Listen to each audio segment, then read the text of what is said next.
Nasungkit ng Ford Everest Club of the Philippines ang titulong largest car horn ensemble sa Guinness World Records.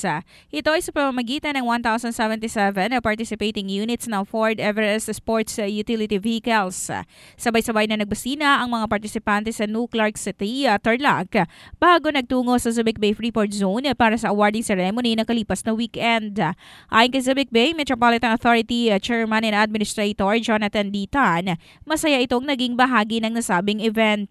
Nakiisa tinatayang nasa 5,000 crowd sa club members, kanilang mga pamilya, organizers, sports at spectators. Samantala, ang titulong largest car horn ensemble ay dating hawak ng Mini of Grand Rapids sa Michigan, USA noong August 2013. Yan na report, hatid na NutriGlance Herbal Capsule, Linis Chan, Sexy Chan.